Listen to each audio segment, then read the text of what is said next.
Do the rich people cringe and say, don't tell them that, Rob? Yes. Don't tell people what you know. Right. Keep them poor. So my father was the head of education, PhD, all that stuff. I go home and ask him, said, why don't we learn about money in school? And he looked at me and says, because the government doesn't let us teach that subject. The government tells us what we can teach and what we can't teach. And I thought that was strange. And I said, but aren't we going to school to learn about money? He says, no, your job is to get a job. I said, but you get a job to earn money. He goes, no, you're supposed to just get a job. And I went, no. Isn't the purpose of a job to earn money? He goes, you're correct. I said, so why don't I just learn about money? I can skip the job part, And he got flustered and he said, if you want to learn about money, why don't you ask your best friend's father about money? And I said, why? That's Mike. So I asked him. He says, because Mike's father is an entrepreneur. And I said, what are you? He says, I'm an employee. I'm a government employee.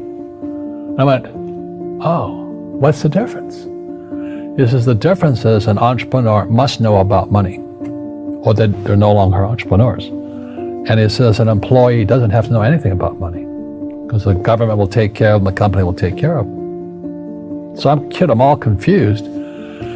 But I took my dad's advice and I trundled over to Mike's father's office and knocked on his door and I said, hey, I'm here, 9 years old.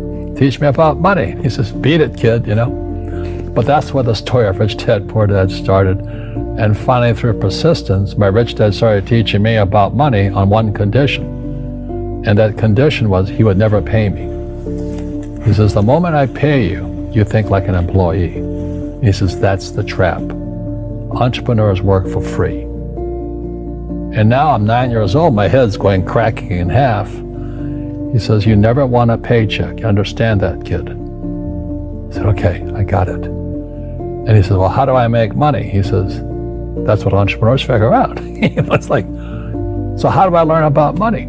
So he would just break out a Monopoly game board. So I would work for free. I'd pick up cigarette butts, and he had hotels and restaurants, and I would clean and do menial tasks. And as I got older, I started getting into office work and marketing and accounting, and I was an apprentice basically, but I always worked for free. And he would teach me about money, but the way he taught me about money was playing Monopoly. And finally one day I got upset. I said, well, when are you going to teach me about money? He says, what do you think we're doing? We're playing Monopoly. He goes, no. What do you think we're doing? We're playing Monopoly. He says, what do you think we're doing? So I don't know. I'm teaching you about money. And then that's when, you have one greenhouse. He says, there's many formulas for great success in money. There's thousands of them, but one of the best ones is found on the game of Monopoly. It still is today. 4 greenhouses, 1 red hotel. I said, what? He says, one of the greatest ways to acquire great wealth is playing Monopoly in real life. 4 greenhouses, 1 red hotel. But is that all there is? He goes, that's it. And he says, what do you think I'm doing? And I went, I don't know. So then he took me out and he showed me his greenhouses. And 10 years later, when I was 19, I was now in school in New York, and I come back to Hawaii, and Rich Dad had bought the biggest piece of land smack dab in the middle of Waikiki Beach. And when you go to Waikiki Beach today, you'll see the Hyatt Regency Hotel. That was his hotel. Just like the game of Monopoly. Just like the game of Monopoly. Acquired assets, and they became bigger assets. He just kept what's called an assemblage, because that property wasn't that big at the time, so he had to buy out all the small guys. Because Waikiki was a little dirt water little town. So he'd buy out this shop owner and buy that shop owner. And it took him a while, but he finally assembled this large piece of property.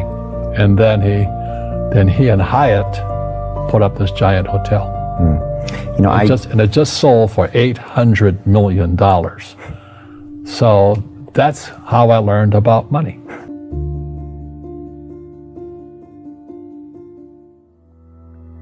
I've had financial crashes. I've had people stab me in the back, but they're all good because I grow from it. That's spirituality. Right.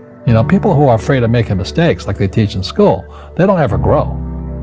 Because spirituality is there's good and there's bad, there's right and there's wrong, there's up and there's down. Most people only want to be right, they only want to be positive. Well, you can't have that. That's not reality. Well, I wasn't poor by most people's standards, but I came from a family with a poor attitude, if you know what I mean. Because rich, poor, middle class, poverty starts with a fundamental attitude. Poverty is passed on. It's taught in your families. And middle class is taught in families. And so the people right now who are sitting at home, who are struggling financially or worried about money or unhappy, they may be making a lot of money, but unhappy with what they're doing, it was probably taught to you. Your superego was taught, get a job, work hard, or you'll never be rich, or the rich are evil, or whatever. The school system will never teach you about money. The school system was designed to teach you to be an employee, which is important, or a doctor or a lawyer, a specialist, but never about money. And what most people lack is real business knowledge, like accounting, like debt, like taxes. You got to know that stuff, but they don't teach it in school to anybody. So, and then when people ask me, how did your rich dad learn this when your poor dad, a PhD, didn't? And the answer is very simply, my rich dad, who's my best friend's father, his father died when he was 13. So rich dad had this family business at 13 to run. So he had to drop out of school, which was his blessing. There's blessings, and sometimes the blessing doesn't look like a blessing, but it turned out to be a blessing.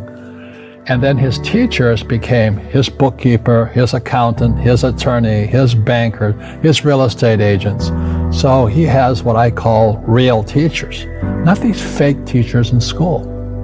You see, most teachers in school, they're out of ethics. They teach subjects they themselves don't practice.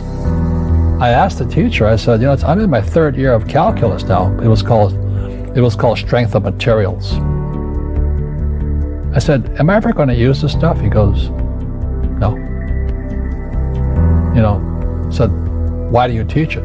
He says, because I get paid. I said, do you ever use it? He goes, no.